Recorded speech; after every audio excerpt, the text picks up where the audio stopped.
Welcome to the Fantasy Throwdown Podcast, bringing you the latest updates from the world of sports, gambling, and pop culture. Because you can't have a show without hot takes or a Tiger King meme these days. Know what I'm saying? Now, with over 200 episodes and ready to get after it again, here's your host, Dwayne Callender. All right, folks, welcome to the show. It is Sunday evening. The Giants are trailing. Yes, I could be covering the Giants a little bit more closely, but this game has been as putrid as I predicted. So I am going to benefit you guys by allowing my thoughts on the Sunday Night Football matchup, just so you can kind of get a jump start on the 8 o'clock matchup and, and kind of go from there. But, rough main slate, to be honest.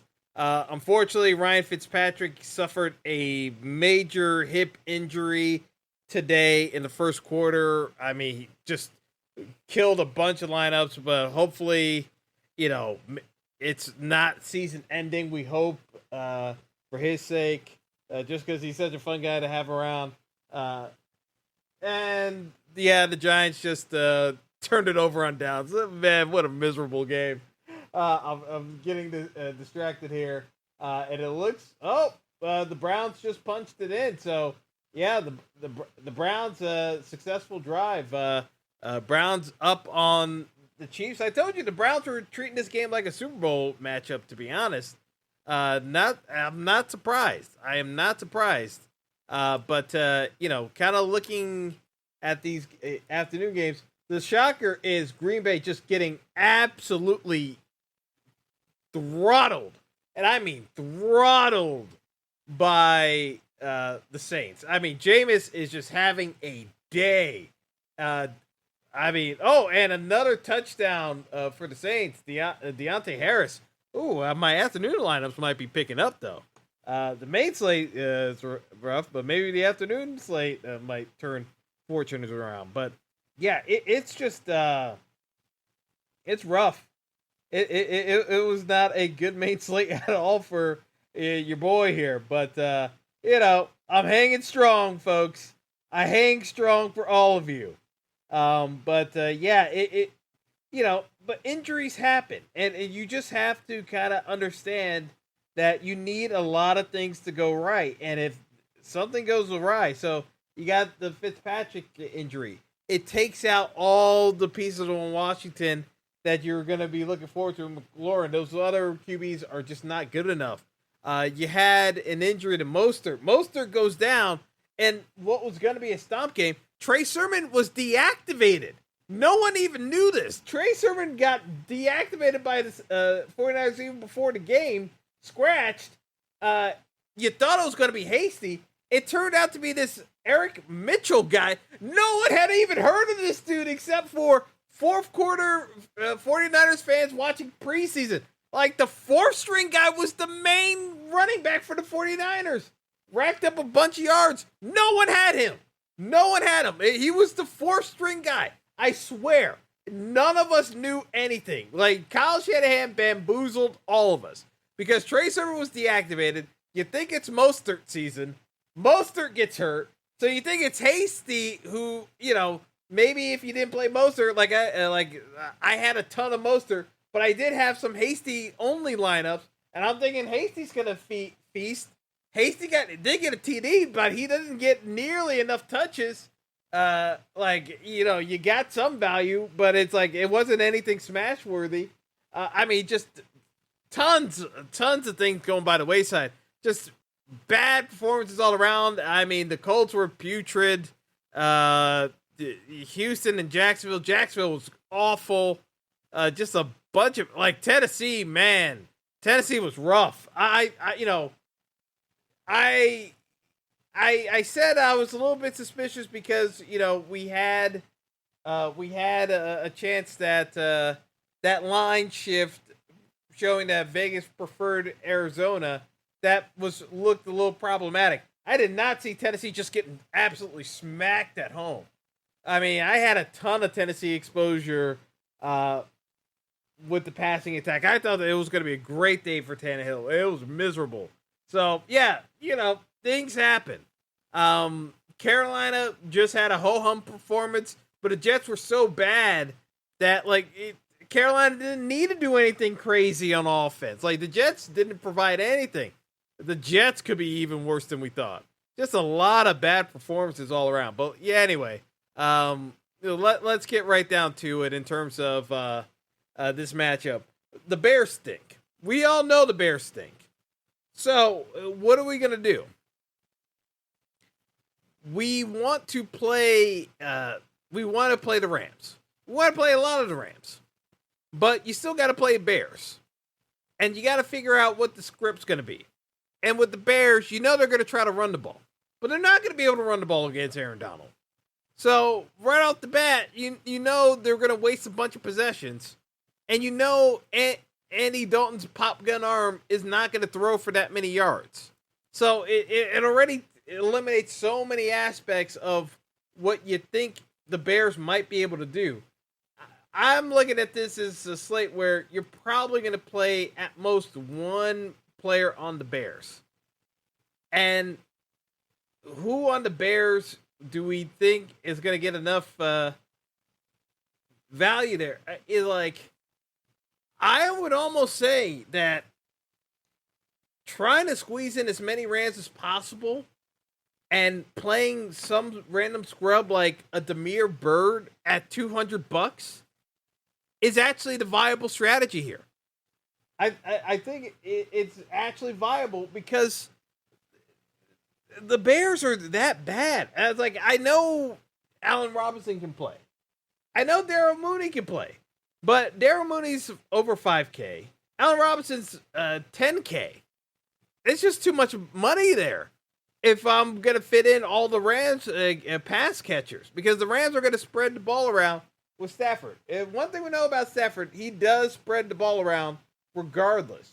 So to me, this is just one of those cases where, oh, wow, we got Jordan Love action here because this game is so far out of reach for the Packers.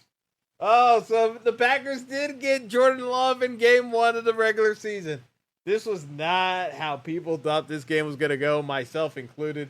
Jameis looked great, but it was such a one-sided game that, again, there wasn't that much passing going on in this game because, it just wasn't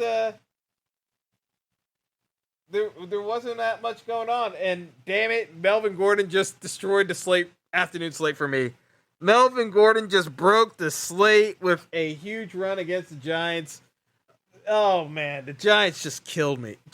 Oh God, the Giants. I just needed you to slow down Denver, not to do anything else. That Melvin Gordon run just destroyed the slate. It just killed the slate. Oh, man. Whew. All right. Well, maybe I have a Melvin Gordon lineup somewhere that I forgot about. I'm going to hope that's the case, that I forgot I have a Melvin Gordon lineup somewhere. Because this is rough. This is absolutely rough. If oh man, that Melvin Gordon run's gonna. Oh, that hurts. That really hurts. I mean, even with playing Tyreek Hill, who's going off now, that Melvin Gordon run hurts. Because I know people play Melvin Gordon, and that Melvin Gordon didn't do anything today, and he just busted off a 70-yard run against the Giants. That's just so frustrating. The game was already over. The Giants just gave up on a rushing play. Anyway, I'm getting distracted by the Giants. This is why doing a show in the middle of games is not always the best idea, because I'm rambling. But in terms of lineup construction, I think Damiere Byrd at $200, he could get a 0, clearly. But I'm playing for a blowout script. And with a blowout script, you're looking at guys like a Demir Bird, a Brashad Perryman, who's like 1,200. Like, you're looking for the guys who are literally playing because they just got smacked around and did absolutely nothing. Like, Marquise Goodwin is, even at 4-2, might be something I might consider. But it's just so expensive. I might as well just pay up for Mooney. But like, a lot of people are going to be playing Mooney at 50 percentage wise. It's just there's not value there with Chicago. I'm just saying, when you're building like this, like, and I'm just giving you the thought process. So you can look at a lineup like this: Stafford at QB. He's going to spread the ball around. The Rams are going to try to run the ball. Darrell Henderson's still going to get the bulk of the carries at 7,600. So you got Stafford at captain. You got Mooney at wide receiver.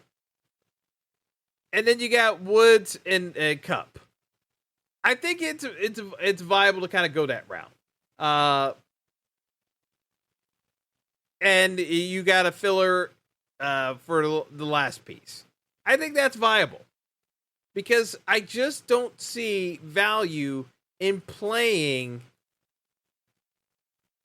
I mean, yeah, could you play Allen Robinson? Yeah, at 10-2, but it's just, you could still fit in. Woods and Kupp, and probably you'll have to go down to Rams kicker to make it work. But that's where I'm looking at this, because like, if you do it. I just don't see where the Bears are going to be able to run the ball on Aaron Donald. Like, this is a bad matchup for the Bears, period. I don't see much value in trying to expand to two players. Because if you expand to two players, here's what's going to happen. Like, I'm just kind of running through simulations. You can play Mooney and Perriman together. You can get Woods and Kupp. And then you can probably get a Rams running back with Stafford, or do some combination of the pairing. But I just don't see a ton of value, and I see no value in playing Andy Dalton at all. It's just none. So let's just forget about Andy Dalton completely, because I just don't see anything getting done there. But it's just it's hard making a case for the Bears tonight. I just don't see any value in playing David Montgomery. Like, I just don't.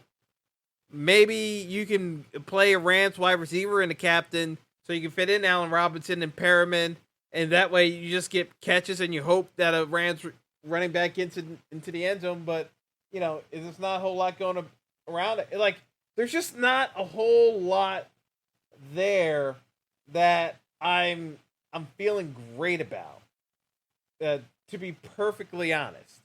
So, like I said, this is a kind of a short and sweet episode, to be honest, in terms of strategy. I think the route to go is no more than two Bears. I would prefer one, but if it's but for the two Bears, it's got to be two pass catchers. Going running back doesn't make sense here. I don't see the Bears doing much on the ground at all. I think you can X out Perriman. I mean, you can X out Montgomery from your lineups. You can X out Andy Dalton because, he's not going to throw for that many yards. It's just, there's just not a lot there, to be perfectly honest. So, yeah, pretty straightforward slate, to be honest, for Showdown purposes. But, I'd rather keep it short and sweet.